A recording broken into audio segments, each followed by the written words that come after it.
In the previous chapter, Suqian found himself isekai'd to another world where tamers were a common sight. He then met a mythical beast from the void that disguised himself as a low-quality wolf, and he received a system that granted him an overpowered skill, in which he could increase his beast's ranks simply by petting them. And coupled with his unwavering will and determination, he and his pet easily boosted their levels. And so when the time came to protect their class, they were more than prepared. They managed to defeat a centipede witch of a much higher star level, and with this victory, they were able to continue their training camp without any setbacks. Now on to the next part.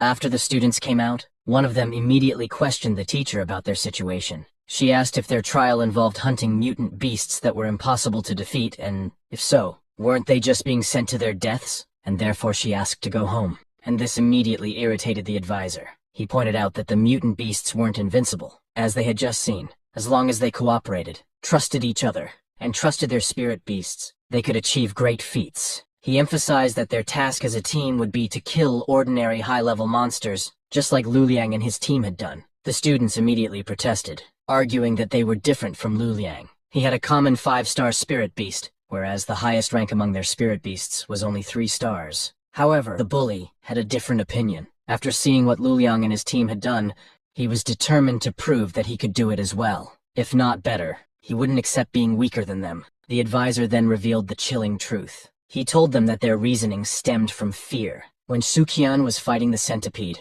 his snow wolf was only at the 2-star ordinary level. This revelation shocked everyone. They couldn't believe that the incredible combat power they had just witnessed came from a 2-star beast, especially a snowdire wolf. It was unprecedented. And now that they understood this, the advisor proceeded to explain what they would face in the upcoming trials. Since they are at the ordinary level, they would need to confront mid to low-level beasts. However, he reminded them that these were not just ordinary beasts, but categorized as mutant beasts, much like the centipede, albeit at a much lower level. Taking them lightly would still result in injury. This made Suqian ponder the significant difference in strength between mutant beasts and ordinary ones. He asked his teacher if the classifications of these mutant beasts were the same as those of the spirit beasts. The teacher explained that they were indeed the same, but mutant beasts of the same grade were generally stronger than spirit beasts. Although there were differences between individuals and races on the spirit beast side, mutant beasts were naturally more powerful. And everyone should know that the spirit beasts are divided into 7 levels, from ordinary, elite,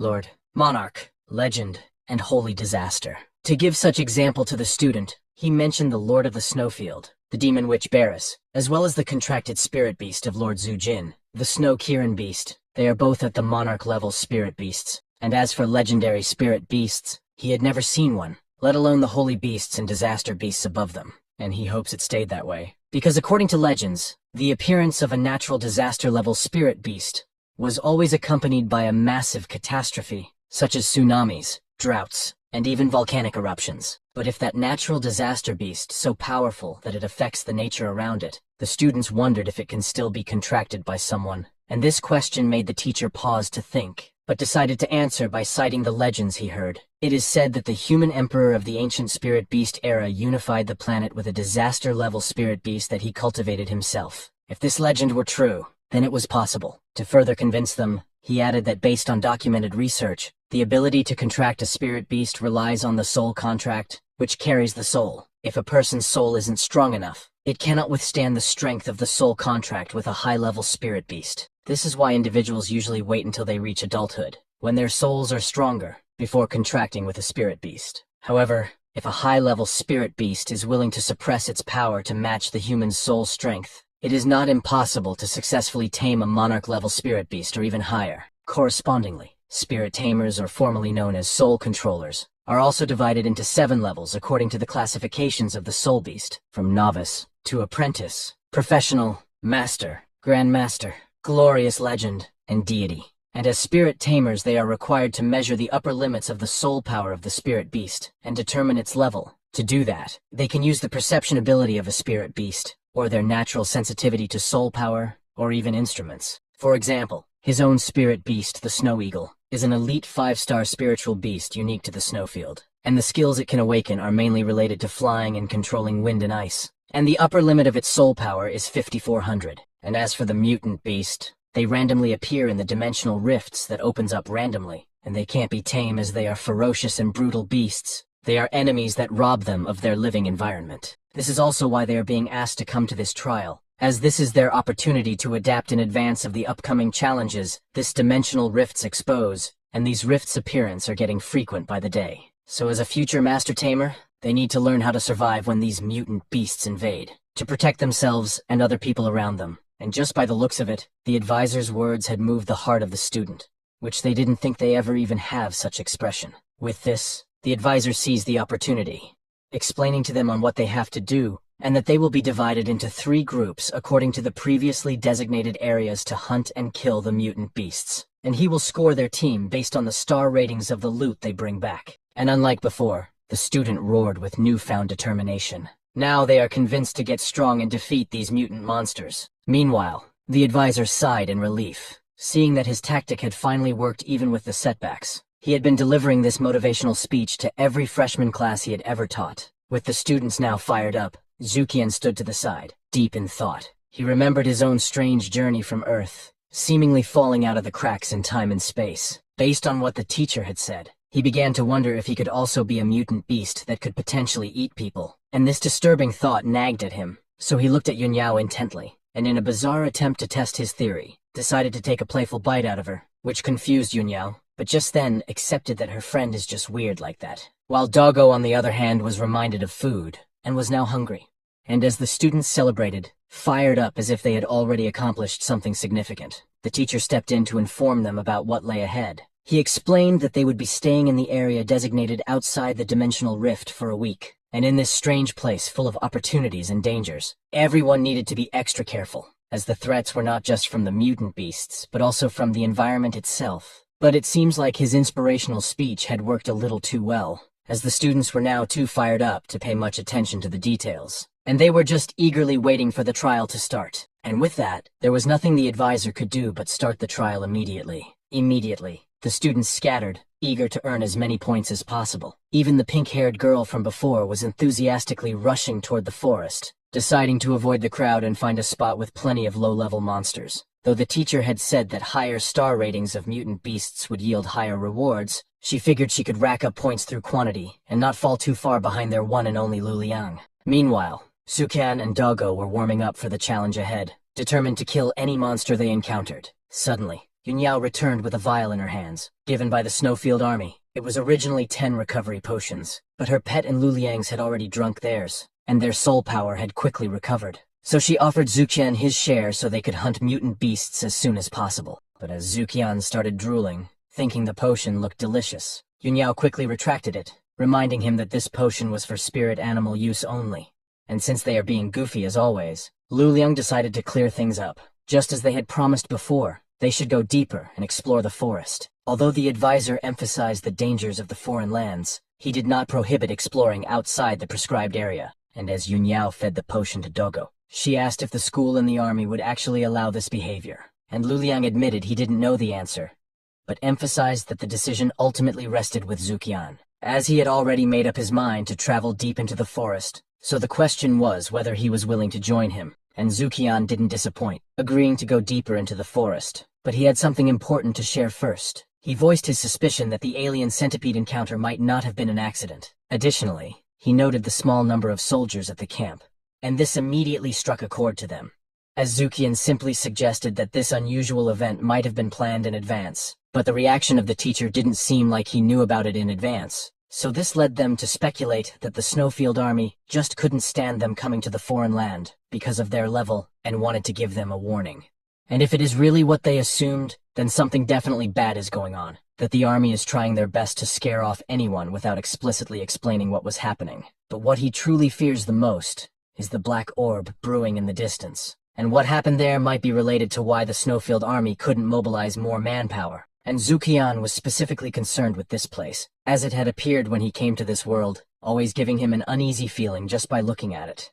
But Luliang contested this, believing there wouldn't be a problem with that place, as Lord Zhou himself was exploring that strange world. But if even he can't suppress it, then the Snowfield... No, the entire northern part of Yunzhou is in deep shit, and it seems like Zukian's revelation had unexpectedly stirred paranoia within the group. To counter this, he joked around and dismissed their earlier concerns. He assured them not to worry, pointing out that since the army hadn't stopped their trial, the situation must still be under the control of the Snowfield army. So it's not something they need to worry about. So they should just stick to their plans, head deep into the cave, and earn some points. And the materials from the beasts in the depths will definitely be worth more. They need to get there fast before anyone else does. His casual tone seemed to work, easing their worries and refocusing them on the task at hand. Meanwhile, the bully and his group were trying to venture deeper into the woods, but suddenly lashed out at them, as he was irritated by how slow his team was moving, thinking that every second wasted was a chance for someone else to kill the beasts first. And this even made him contemplate to leave the group to grind alone, believing it would be more efficient. And so, when his team suggested not to go any deeper than their designated area, he lashed out at them once again. He couldn't let them drag him down, and had already made up his mind to go further for more points, and his angry demeanor easily scared his teammates into following his lead. Unexpectedly, this led to a domino effect, where the competitive students who wants to earn as much points as the other team decided to follow their lead, further than the path they were lead to follow. Meanwhile, on Zukian's side of things, Yunyao was getting increasingly irritated, as she reminded Zukian that they had ventured deep into the forest to earn points, and not what he is currently trying to do, trying to make a snowman with Doggo inside of it. But Zukian seemed quite proud of his creation, as he clarified to Yunyao that he isn't really playing, but trying to make noise to attract mutant beasts, and this earned him a snowball straight to the face, as Yunyao wasn't buying his bullshit. Thankfully, before she could throw another one, Luyo intervened, suggesting that there was no need to rush since their spirit beasts still needed time to fully recover. They could do whatever they wanted while waiting. With this, Yunyao's eyes gleamed, as she happily joined Zukshin in making a snowman out of Doggo. And look at how cute our best boy is behaving. But unexpectedly, Doggo's ears perked up, and he quickly pulled his head out of the snow. Recognizing this behavior, Shukian immediately signaled Yunyao to stop, indicating that Doggo had noticed movement nearby. Thinking Zukian was messing with her again, Yunyao asked Doggo for confirmation. The dog woofed in response, confirming the presence of something nearby. This alerted the group, shifting their playful mood to one of cautious readiness. And just as Doggo had sensed, something suddenly sprinted out from behind a rock formation. It was a toad-like spirit beast with a pack on its back. This peculiar creature wasn't attacking but seemed to be running away from something or someone. As usual, Suqian was clueless about what it was, but Yunyao and Luliang were ecstatic, recognizing the value of the creature. With its copper money eyes, they identified it as a snow toad, a spirit beast that only existed in Snowfield legends. They never expected to see one with their own eyes in a place like this. Their enthusiasm piqued Sukian's curiosity,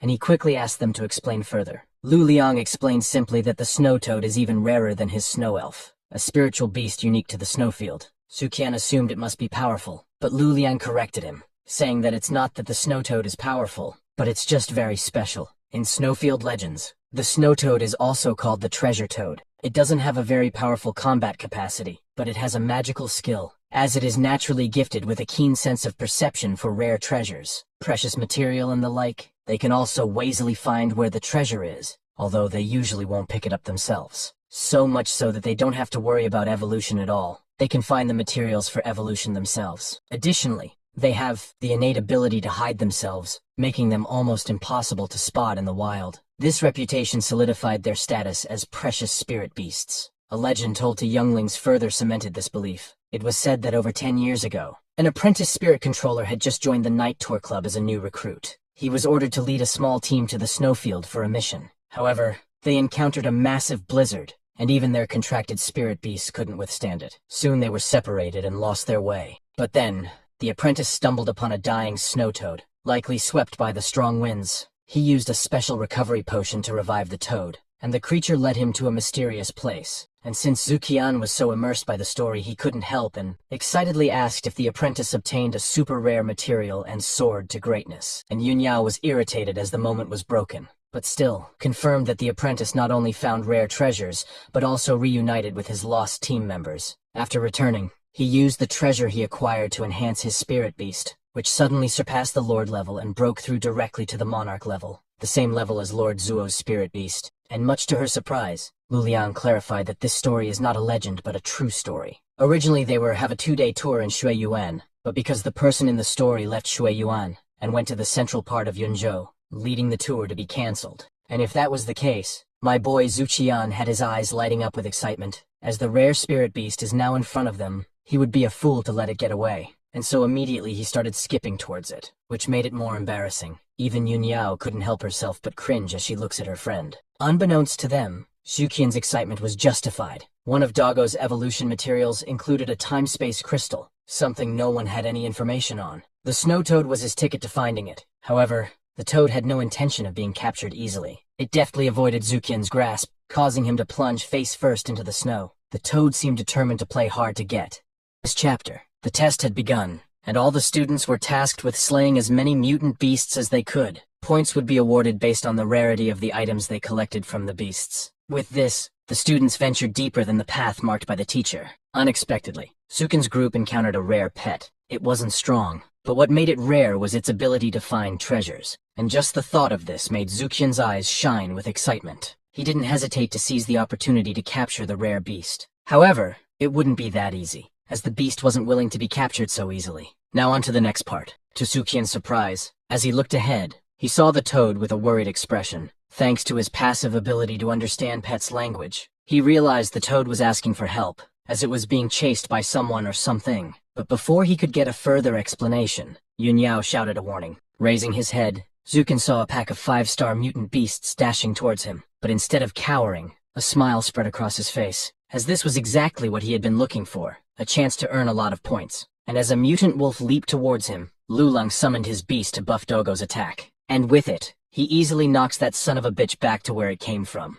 And Doggo wasn't even using his awakened state, so it turns out, just begin 3 stars alone is enough for it to defeat the mutant wolves. And this just excites Doggo further. And so it didn't hesitate to give fade on the unsuspecting enemies. Even the two were speechless about it, especially Luliang, who couldn't believe how the Snowdire wolf's fighting power kept growing stronger. And Doggo just violates them so much that he turned these aggressive wolves into traumatized pups. And seeing the faces they make, he decided to take advantage of this. He had a bit of fun by pretending to work under the toad, scaring the wolves away and ensuring they would never target the toad again. And with the mutant wolves gone, Zukian praised Doggo for his excellent work in protecting their new little friend. But just as he was about to pet him, an ice bullet suddenly shot out from nowhere, aiming directly at Doggo. Fortunately, Doggo's reflexes were sharp, and so he dodged the attack with ease, while also canceling it before anyone could get hurt by stray shards. And the unexpected attack put Zukian on high alert. If this was the work of a mutant, it was a cunning one,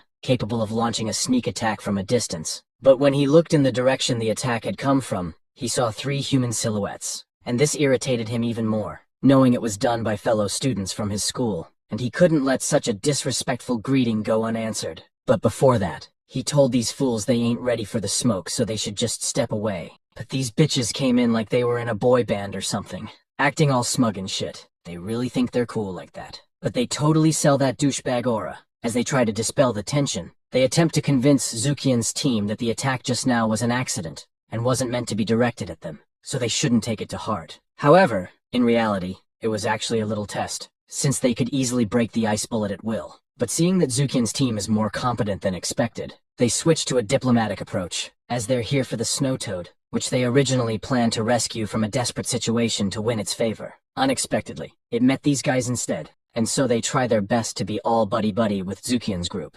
Unfortunately, a sly individual like Zukian can smell his own kind, knowing they are full of shit. Thus, he deflects these guys by telling them not to bother them at all as they are busy building a snowman, which confuses the guys, but they decide not to question it further. Instead, they tell Zukian that they won't bother them any longer as long as they can take the snow toad away, explaining they've been chasing it for a long time. And Zukian responded with a smile, but deep down he knew something was off with this group.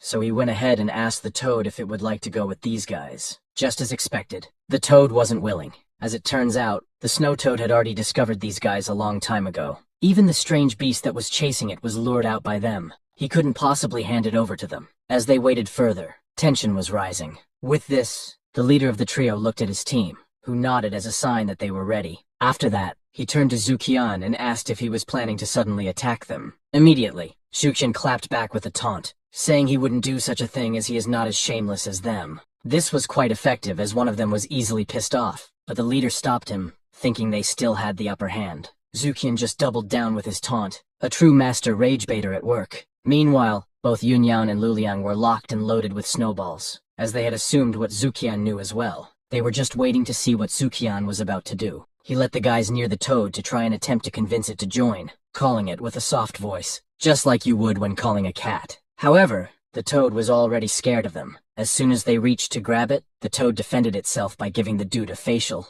Zukian immediately seized the opportunity to mock him for how stupid he now looked, and this quickly broke their facade. The leader just said, "Fuck it," and tried to take the toad by force. But he was quickly stopped by Zukian, which made the leader snap back at him. But this didn't sit well with him, so he asked them once more if they were sure they wanted this fade. But these guys really wanted that snow toad for themselves, as their rise to success would be sealed with it by their side. He couldn't blame them for retaliating, since taking away someone's future is like killing them. So, they started the fight, releasing their own pet beasts, a 4-star snow ferret, a 5-star ice snake, and a 4-star ice vine wood. Now fully summoned, they went straight on the offensive, attacking with a barrage of strikes. To their surprise, Doggo blocked the attacks quite easily. With their superiority established, Zukian called them out, advising them to stop acting like victims since they were the ones who caused the mutant beasts to chase the snow toad in the first place. This immediately caught the guys off guard, leading them to ask how Zukian could possibly know such a thing. Could it be that they had been secretly following them? This just put a smile on Zukian's face. He asked Doggo to come to him,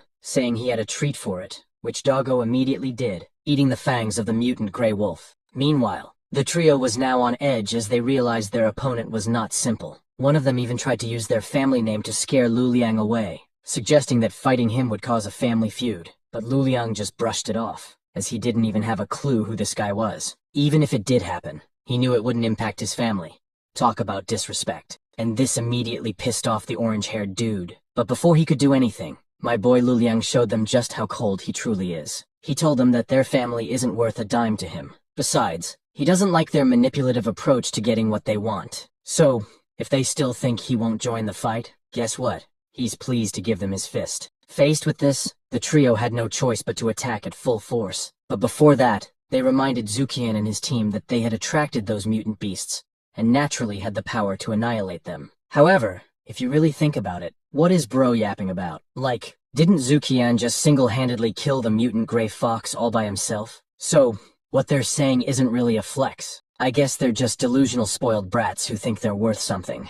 And therefore, they attacked without hesitation, thinking they had the upper hand, launching a frost spear directly towards Zukian. But this was easily blocked, and just pissed Zukian more, as he now realized that Buzzcut is the guy who tried a sneak attack on him. If that's the case, then he'd be glad to teach this fucker a lesson. As another ice spear was hurled toward him, the guy took his chance to sneak in another trick, enlarging the spear in an instant. This caught Zukian off guard, but he still managed to block it. But these guys are truly delusional, acting as if the attack connected. They started talking about how this brown-haired guy is a genius who has awakened with a great companion skill. So they demanded the toad be handed over to them, or else they would face their wrath. But Zukian didn't care about any of that shit. But just then, they used another trick, and fog suddenly erupted, covering their vision. And he quickly noticed that the ice snake was nowhere to be found on the guy's arm. As he was distracted, the two guys went ahead and attacked him simultaneously. Snow blasts came from the left, and ice tentacle whips from the right.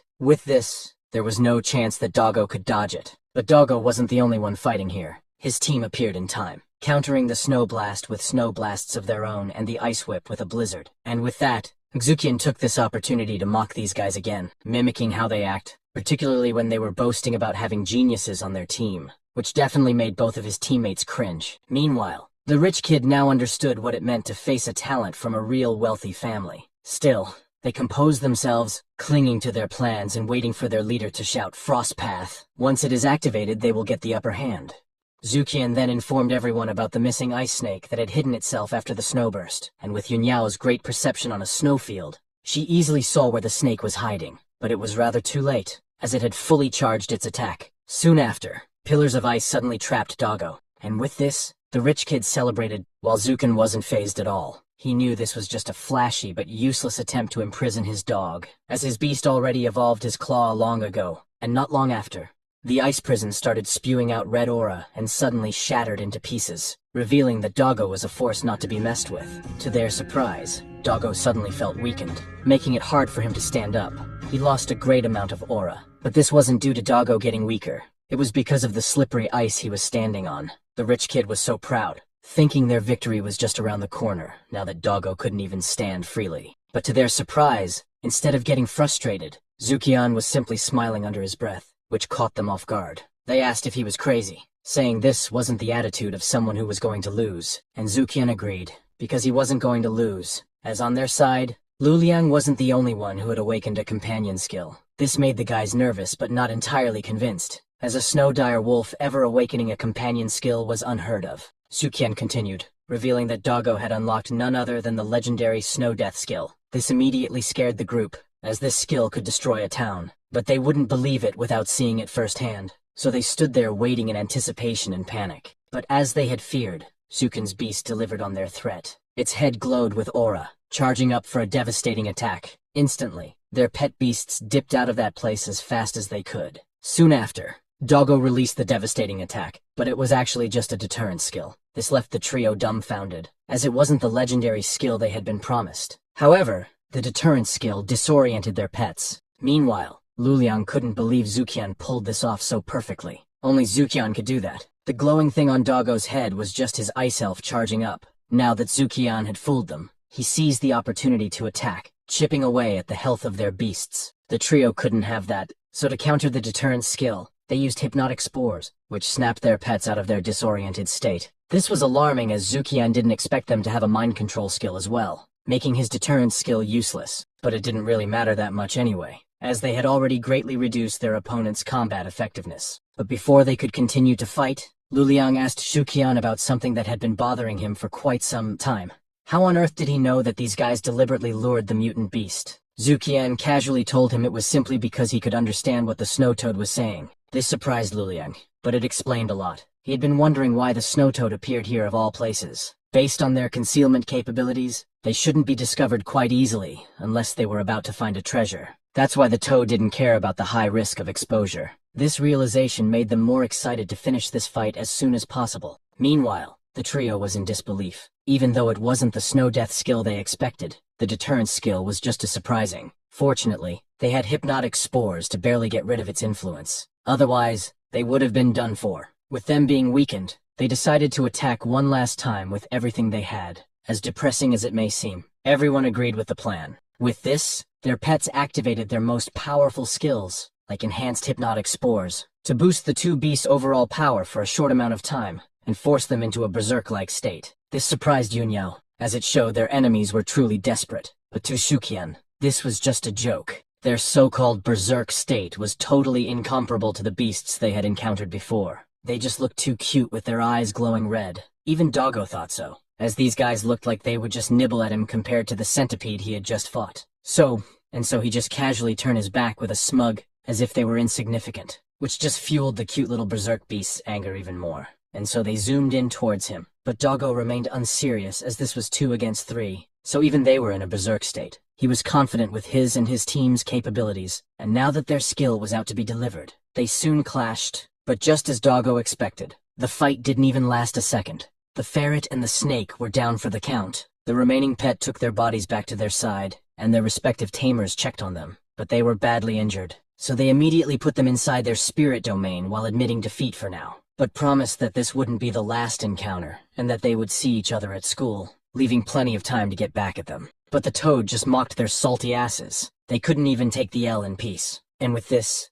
Zukian doubles down on the insult, asking them to try and sway the toad again. Maybe it would be deeply moved by their dramatic attitude, which instantly pulled their strings, leading Zukian to laugh at them for how easily he could manipulate them. But the leader was different, as he stopped the two from responding and just told them to chill. And even though they were unwilling, there wasn't much they could do right now, as their beast's energy had been exhausted. And it was strange that Luliang's rare spirit beast had just been playing support, and they knew how Luliang was. His beast was a monster, so the leader feared that there were more powerful companion skills that hadn't even been used yet. Meanwhile, back with Zukian's group, Zukian wondered if these rich kids had really given up on the snow toad, which Luliang reassured that it should be the case since there was no other way for them to fight, as novice tamers could only contract one spirit beast, and their plans to capture the snow toad had ultimately failed. And if that were the case, the only problem now was that they were novice tamers as well, so they wondered how they could form a contract with this little fellow. Surprisingly, it seemed like they didn't have to make a contract with the toad, as it was willing to go with them voluntarily. It kindly asked Doggo and climbed onto his head for transportation, and then told the group about the treasure it had sensed as a reward, and it explained that it was chased by the trio when it was foraging in a cave, so they should follow it to that place. and this immediately shocked the group, as the treasure this toad sensed was nothing ordinary. So they were in for a treat. Suqian even thought it would be great if he got a disaster-level beast egg, to which Luliang immediately corrected him, explaining that there was no such thing as a beast egg with that caliber. Natural disaster-level beasts were all in adult forms, and no one had ever seen their juvenile form. So maybe they should ground their expectations a little more so they wouldn't be disappointed. Previous chapter. After defending the toad from the wolves, some group of edgy students appeared claiming the toad for themselves. But Suqian knew instantly that something's wrong with these guys, and so he prevents them from doing so, leading to an intense fight, which they came out victorious in the end, and with the threat gone. The grateful toad decided to join their team and, as a form of thanks, offered to lead them to the treasure it had discovered. Now on to the next part. A few moments later, the group was now up on a hill, traversing near a cliff. With this, Suqian reached out to Dogo, asking him to slow down. But before he could even finish his sentence, Dogo suddenly vanished into thin air, and the next thing he knew, his foot slipped, and he was already falling down the cliff. Luckily, the drop wasn't that far, so his cake was enough to cushion the fall and prevent serious injury. As he opened his eyes, he was shocked to see that he was already inside a cave, and based on what the toad had said, this might just be where the treasure was hidden, which the toad confirmed once more. Meanwhile, his teammates decided to follow as they were worried about him, which only led them to bump into each other, but their attention was soon diverted when they saw the layout of the place, and they hadn't expected to find a huge cave hidden within the snow. This toad was indeed a one-of-a-kind treasure hunter, and so they followed its lead closely, and a few miles later, they arrived at the end of the cave, and they were in shock to see what was in store for them, as a massive crystal, larger than their hands, that had even managed to light up the dark cave. And just like before, as a transmigrator, Suqian was clueless about what it was, and so the others explained it to him. And that thing is an ice energy crystal, said to be the energy crystal left behind by a powerful spirit beast after death. Inside it is a skill mastered during the beast's lifetime would be recorded, and spirit beasts that use ice energy crystals would be able to learn this skill.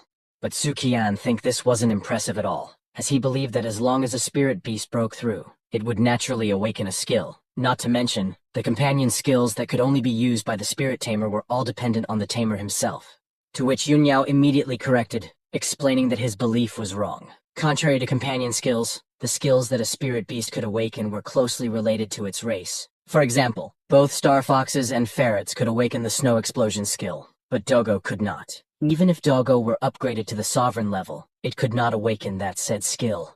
So this is where the ice energy crystal came in clutch, as it could break this limitation. If Dogo was given an ice crystal that had Snow Blast recorded in it, he could also learn Snow Blasts. If that were the case, Suqian asked how he would know what skills the ice energy crystal recorded. But Yunyao revealed that she didn't have a way to know either. But since the snow toad was guarding this crystal, she can be sure that the skills recorded in it must be powerful. And luckily for them, Luliang came prepared. He took out a device from his inventory just for this occasion. It was a detector that could analyze what skill was recorded in the crystal, which immediately delighted the group. Surprisingly, this crystal didn't contain the Snow Blast skill, but its evolved form, the Avalanche skill. As a non-companion skill, the total destructive power of this skill was only inferior to the companion skill Snowfall, which Luliang already had.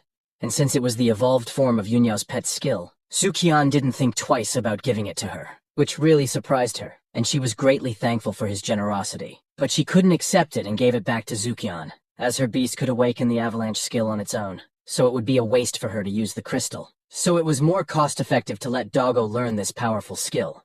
Unexpectedly, Suqian then decided to offer the crystal to Luliang as well, since his beast relies on long-range skills. But Luliang kindly refused as well, stating that the skills and companion skills that the snow elves could awaken were far stronger than this. And although this level of ice crystal was indeed precious, he also had some at home. Suqian then pointed out how weird it was that he was giving his team good things, but they didn't want them. This just made him think it was a rubbish skill that no one wanted, but it wouldn't hurt to use it for himself. So he gave it to Dogo to eat, which Dogo excitedly tried to do, but Dogo was unable to even close his mouth because the crystal was so hard. Quickly, Suqian inquired about instructions, which Luliang gladly gave, telling him to let Dogo use his soul power to slowly absorb the energy from the crystal. And so Dogo did just that, removing the crystal from his mouth, placing it on a rock, and using his soul power to connect with the crystal, starting the absorbing process. And it seems like it would be taking much longer than Suqian had expected, leading him to ask how long this process usually took, which Luliang answered that, based on his snow elf's experience, it took about an hour. With that in mind, Yunyao decided to sit back and relax, knowing things would get sweaty once they left the cave and tried to earn points.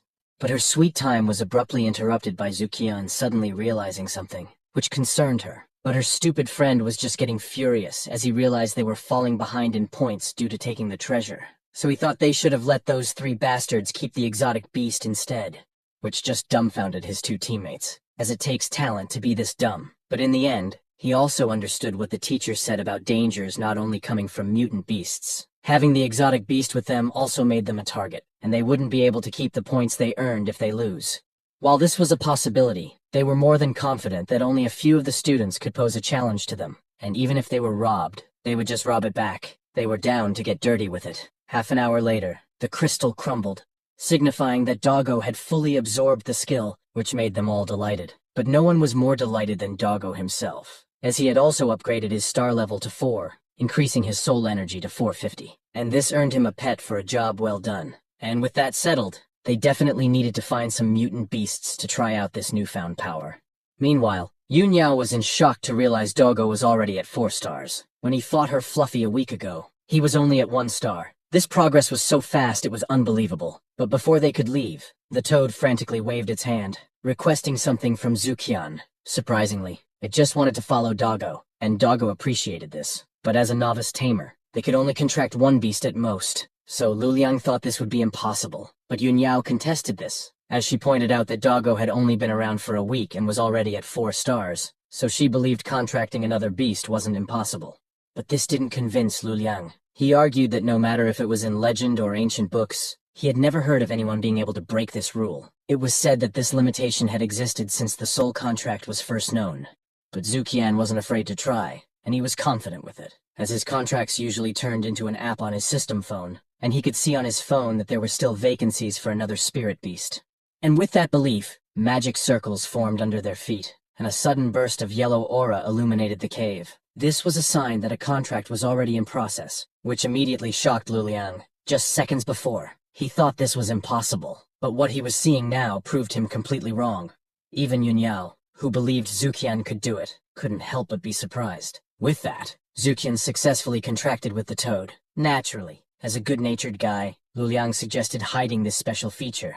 Otherwise Zukian might become a target, which Yunyao agreed, prompting Zukian to assure them not to worry, as there is no possibility anyone other than them can know, and they are his friends.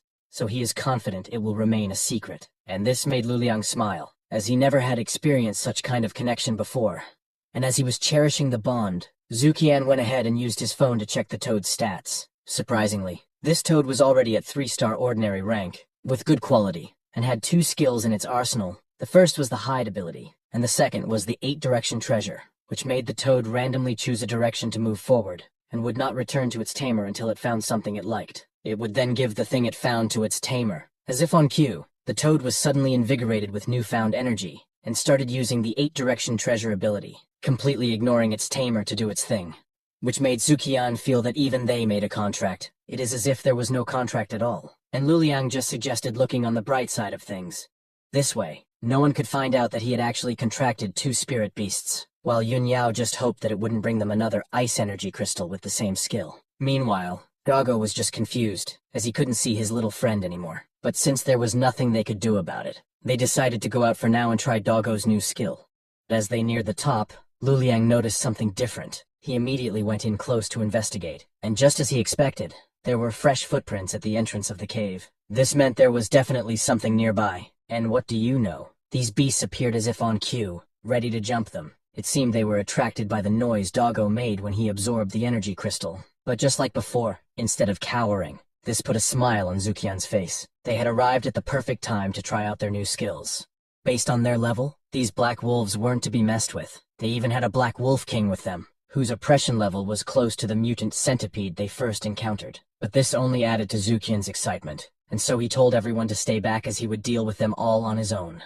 With that, Zukian activated their avalanche skill. Then an extreme glow appeared on top of Doggo's head, powering him up to collect a great amount of energy from within and the nature around him. With this, the black wolves easily sensed that this wasn't an ordinary attack, so they instinctively ran for their lives. But it was a little too late for that. Doggo had collected enough energy and quickly unleashed it all in one go. It was indeed an avalanche-like skill. quickly catching up to the wolves and burying them alive in the deep, cold snow. Although this skill fully drained Doggo's soul power, it managed to kill a great number of mutant beasts in one fell swoop.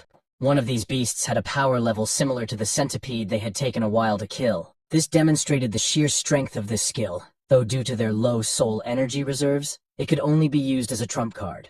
Yun Yao reminded them that the points were also buried, so they couldn't just leave them, especially since the Wolf King's points would definitely not be low. The only option was to dig them out with sticks, which made Yun Yao lash out at Zuqian for how absurd their situation was. And so he immediately tries to calm her down by suggesting she rest while he and Luliang did the digging. But their attention was diverted when they saw the exhausted Doggo stand up from his rest, as if he had noticed something. And naturally they turned to where Doggo was looking. To their surprise, another set of monsters appeared. Since Doggo had emptied his energy, Zuqian decided to sit this one out, making Yun Yao smirk. She left the task of retrieving the points buried in the snow to him, while she and Luliang dealt with the upcoming horde of monsters. This was perfect timing, as Fluffy and the Snow Elf were due to upgrade soon, making this fight all the more exciting for them.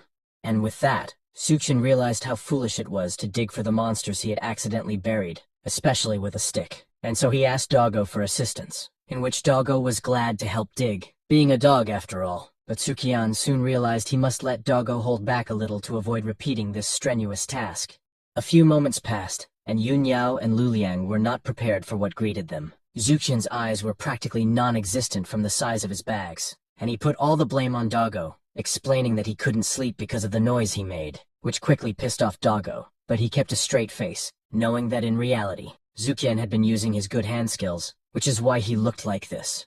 And this earned a pat in the back by Luliang, while Yun Yao comforted Doggo, assuring him that it was thanks to him they were able to clear out monsters and earn points so quickly these days, so he should just take a good rest. And as the next day arrived, Zuqian and his group encountered a horde of centipedes. Unlike before, they were more than ready to face them head-on, as all of their beasts had upgraded, and Zuqian was really feeling this moment, as they would settle the score once and for all.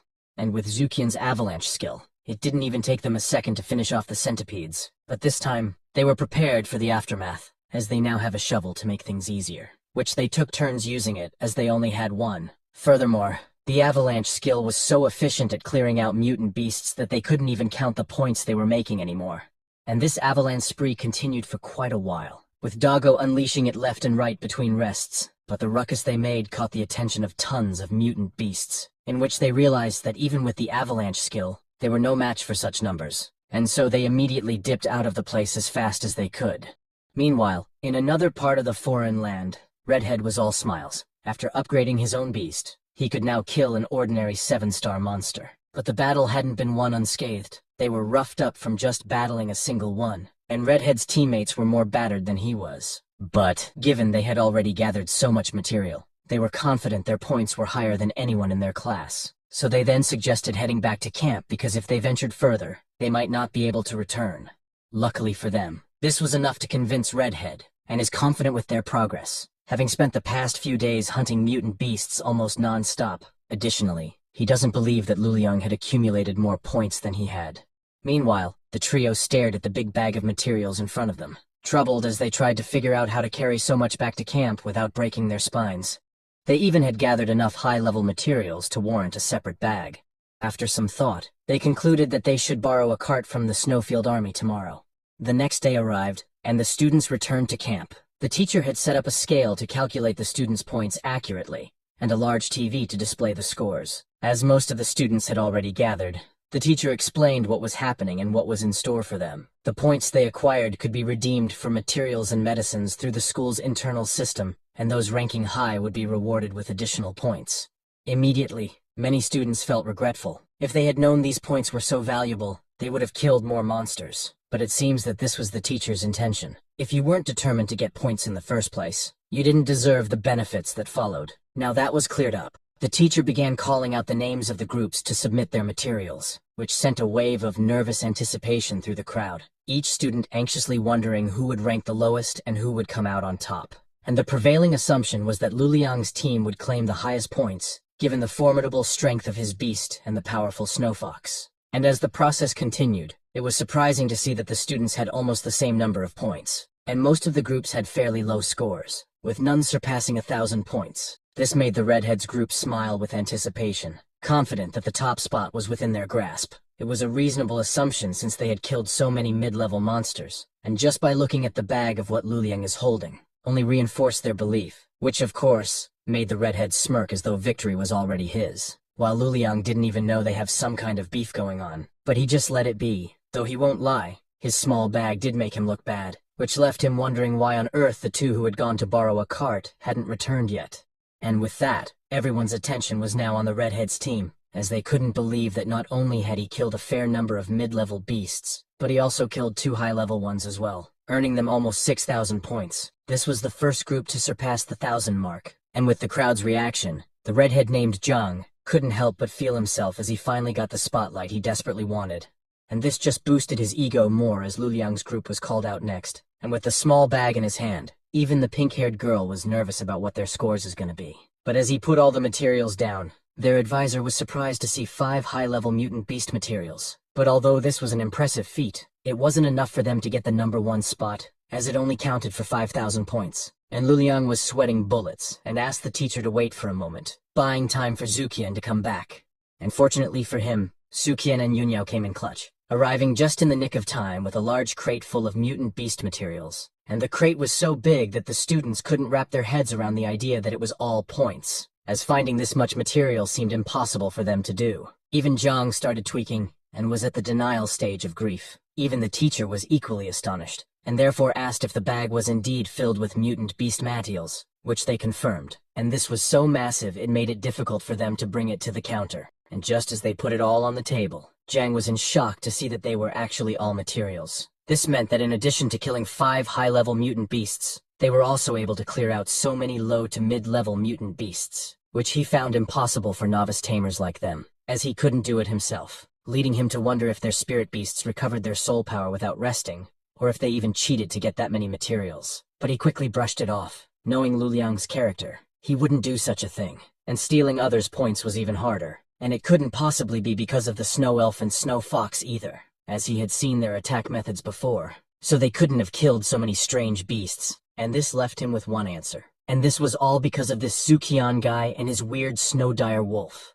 A few moments later, the teacher had done counting the materials, earning them a total of 23,000 points, which made the teacher smile hesitantly as this amount, even if he were to kill them all himself, he might not be able to kill enough.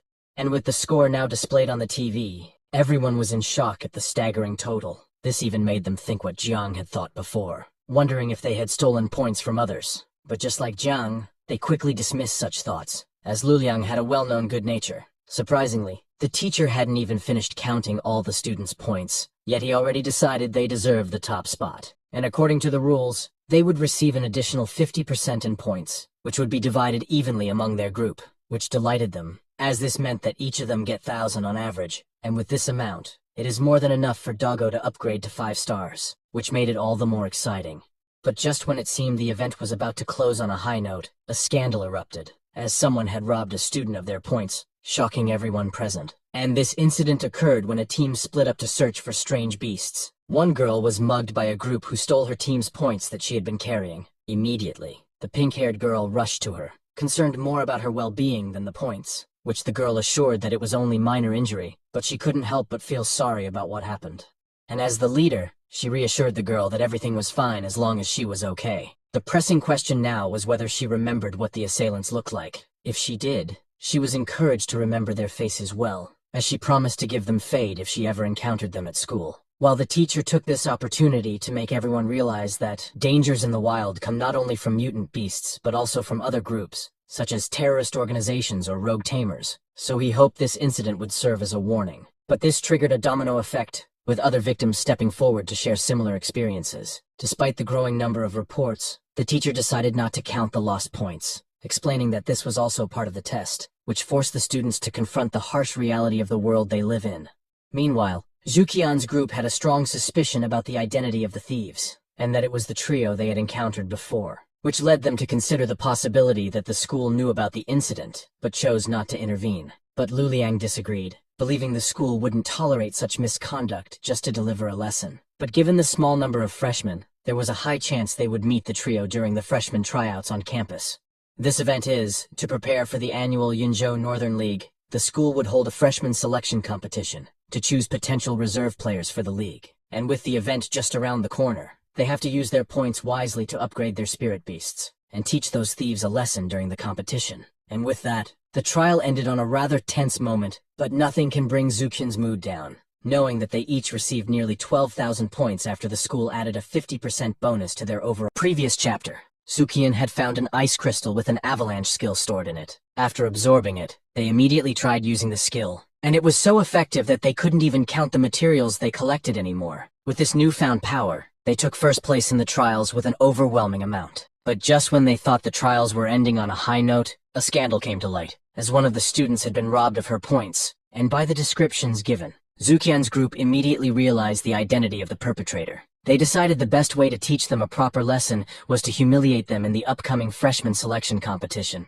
With this resolve, they made up their minds to use their accumulated points as efficiently as possible to increase their level. Now on to the next part. The students had gotten home safely, and 2 days later, at Icefield University, Zukian was walking down the campus with a smile on his face. He was delighted to see that Doggo was nearing 5 stars, and with what Luliang had said, he could use his points at the school logistics department to upgrade his beast. So, he decided to head there immediately. And he was quite excited, since Doggo would be awakening another companion skill when he reaches 5 stars. On his way though, he encountered Jiang but was too busy to notice. But because his beast had a surprising rate of progress, Jiang had also made him one of his rivals, fueling his determination to do his best to try and surpass him. And you know what? This Jiang guy is growing on me. Despite not having money like Luliang or a cheat ability like Zukian, Jiang had that indomitable spirit, and so I hope to see him grow more. But I digress. Xu Qian arrived at the logistics department, where a teacher greeted him, asking for his student card,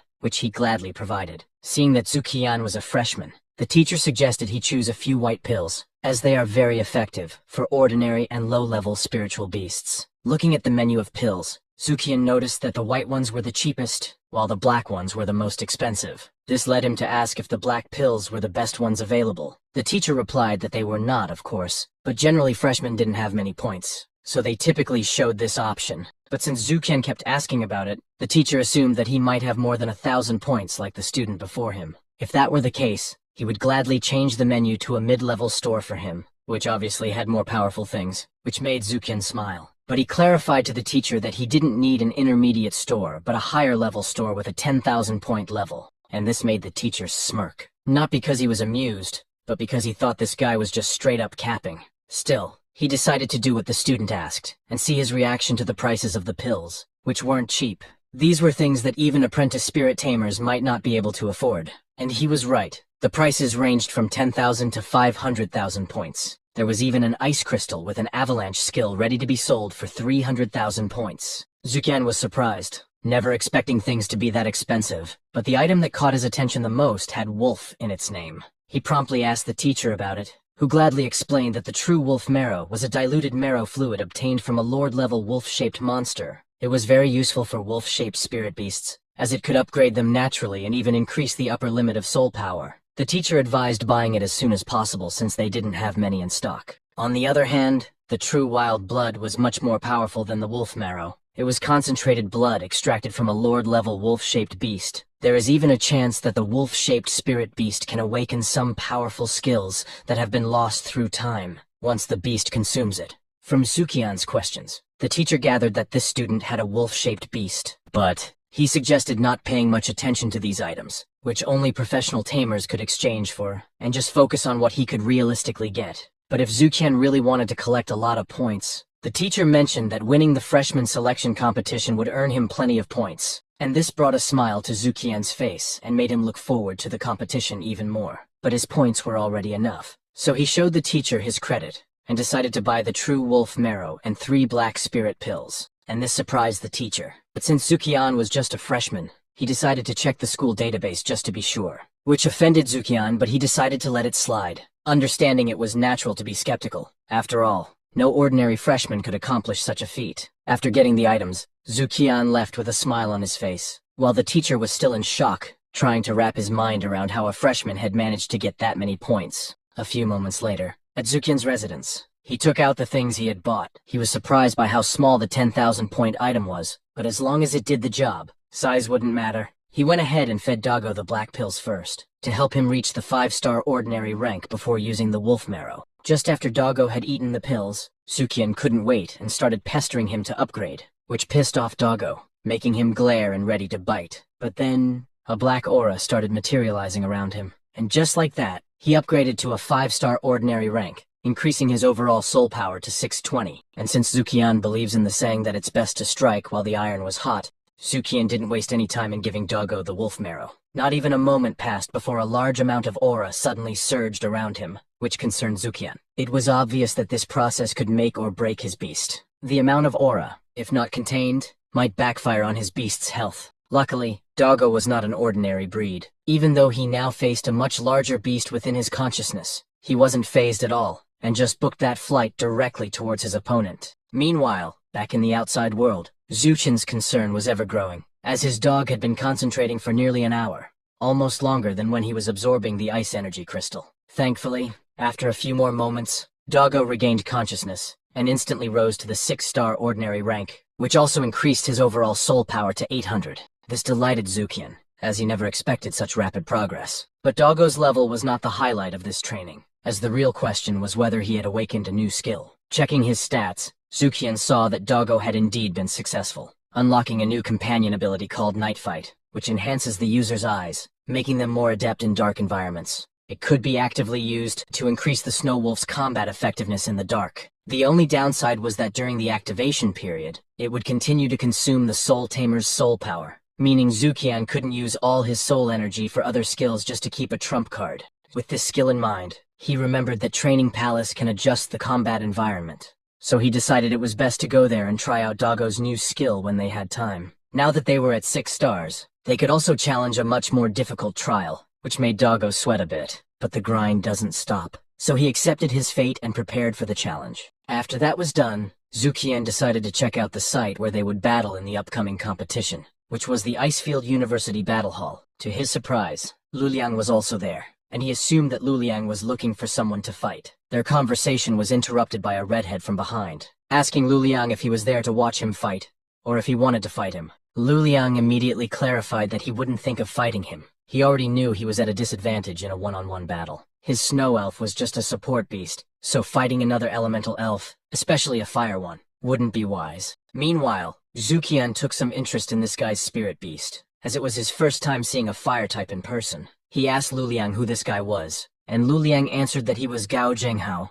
also a freshman, but a battle maniac who hung out in the battle hall every day looking for people to fight with. Moreover, Gao's mischievous spirit was a very powerful fire spirit, which could restrain the traditional snowfield ice and snow element spirit beasts. Because of this, not many people in the battle hall could beat him, but Zhenghao couldn't let Luliang just glaze over him like that, so he interrupted and called him out, saying that Luliang also had a strong pet. He pointed out that Luliang's snow elf's full combat form was incredibly powerful, which made Luliang smile, but Luliang just noted that his beast still wasn't on equal ground with Zhenghao's mischievous beast, as it should be at 7 stars by now, and he ain't wrong about that. So he again challenged Luliang to a fight. Meanwhile, Zukian pressed Luliang, realizing that Luliang had been hiding his spirit beast's combat form. Luliang clarified that it was because he couldn't use it freely, as it was his elf's companion skill, the Ice Weapon Awakening. With his current soul power, he could only maintain it for 5 minutes at most. Furthermore, his beast would fall into a long period of weakness afterward, so he never dared to use his companion skill again. But if Zukian really wanted to see it, it wasn't impossible, provided they fought it out in the arena. When it came to fighting, Zhenghao didn't want to be left out. He stepped between the two and asked them both to fight him, catching Zukian off guard, and that this guy truly was a battle maniac. Zukian hadn't really fought a spirit tamer in an all-out battle before, so this might be his best opportunity to do so. With this in mind, he accepted Zhenghao's proposal, which surprised the two. But as they entered the arena, Zhenghao was dumbfounded by what he saw. He asked Zukian if he was really serious about fighting him with a snow-dire wolf. If so, he told his mischievous beast to take it easy, as they didn't want to beat the opponent too badly, which fired up Zukian and Doggo even more, determined to prove that underestimating them was the worst choice anyone could make. Knowing they were up against a 7-star ordinary rank, they immediately went all out,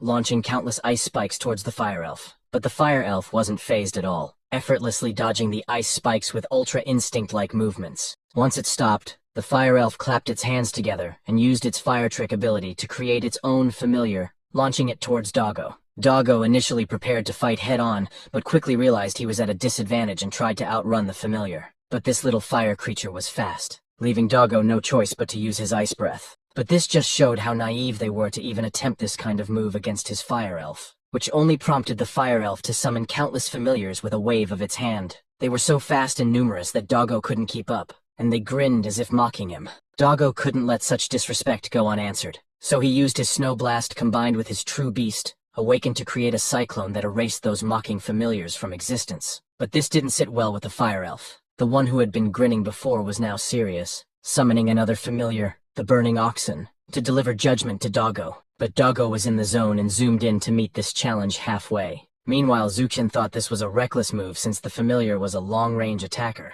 If Doggo couldn't touch the main body, his eating habits passive couldn't restore his soul energy. So, Zuqian commanded him to calm down and remember the ice snake they had encountered in the snowfield, instructing Doggo to mimic its tactics. With that in mind, they put their plan into motion, zooming through the battlefield and inching closer to the elf. But as Doggo got near, he was caught off guard by a wolf made of fire. Its appearance made him curious enough to touch its head, but he got burned instead, which the elf found ridiculous of how stupid this dog was. But the elf didn't realize it was all an act. As soon as they let their guard down, Doggo zoomed towards the elf, catching it by surprise and forcing it to take a step back. The elf was suddenly tripped in the process, which surprised Zheng Hao. He knew his beast wasn't this clumsy, so he looked around and was surprised once more. He realized it was all because of the water that Doggo had set up around the arena. With this realization, Zheng Hao understood that Zuqian and Doggo were a real threat. He commanded his beast to stop holding back, prompting it to use its clone skill, creating a physical clone that inherited half of the original body's combat power, which would only disappear after taking a certain degree of damage. If that wasn't enough, they used a flying familiar that made the fire elf hover in the air, putting Doggo at a total disadvantage since he couldn't fly. It looked like Zheng Hao's victory was assured as the fire elf attacked from a distance, with no way for Doggo to retaliate, which extremely irritated Doggo. But as a D1 crash out, he decided to end it all with an avalanche skill. He didn't even care if this move killed that damn elf. He just wanted to win. And this move caught both Zheng Hao and the fire elf off guard since it was a skill only a lord-level beast could have. But they weren't about to lose without a fight, so they prepared their own special skill, the fire giant. The only problem was that using this skill could wreak havoc on the surrounding area as the beast transformed. But there was no time to hesitate, as Doggo was about to release the avalanche skill. Luckily, before things got messy, a teacher stepped between the two beasts and took the avalanche skill head-on, shocking both sides. What was more surprising was that the teacher wasn't fazed at all, as if nothing had happened. He casually told the students to save this energy for the competition, as he couldn't have them damaging the school grounds. Others would need them. But, of course, they were free to continue if they wanted to pay for the damages they caused. With this, Zuqian complied and agreed to stop, and Zheng Hao wasn't any different. The teacher decided to leave, but not before giving them a warning, telling them not to attempt such destructive skills again, or he definitely wouldn't be kind like today. After that, both guys shook hands as a sign of respect and rivalry, setting their minds to settle the score in the upcoming trial, as both of their beast is already at the highest level of ordinary rank, or at least, that was what Zheng Hao believed, as Zuqian clarified to him that his dog is only at 6 stars, which shocked Zheng Hao, as he didn't expect to be pressed by someone with a lower-level beast. This meant that his wolf would be stronger once they meet at the tournament. Even Lu Liang found himself looking forward to having a one-on-one battle with Zuqian, seeing how strong he had become. After everything was settled, Zuqian turned to Doggo and got through to his head that they were still weak. There was still a considerable gap between them and other beasts, so they should go for special training. With that in mind, they immediately went to the training palace, where they were greeted by a lovely assistant. Because of the reputation he had built in this place, she thought he was going to challenge the easy difficulty yet again. To her surprise, he was actually there to challenge a much more difficult trial, as his wolf had upgraded to 6 stars, which caught her off guard, as such a rate of progress had never been seen before. Even Zuo hadn't been this fast. A few moments later, Zuqian arrived at room 3105, where he greeted the same worker who had assisted them before. Upon hearing his voice, the worker immediately recognized it and turned around, surprised to see it was indeed Zuqian. The worker asked if he was seriously challenging the hard difficulty this time around, to which Zuqian confidently replied that he should believe it. He and his beast were going to undergo special training to win the championship of the freshman selection competition. Seeing they were serious, the worker took this seriously as well, which Zuqian appreciated. After the environment had been fully generated, they went inside the simulation. Meanwhile, The worker decided to inform the owner immediately about Zukian's rapid progress.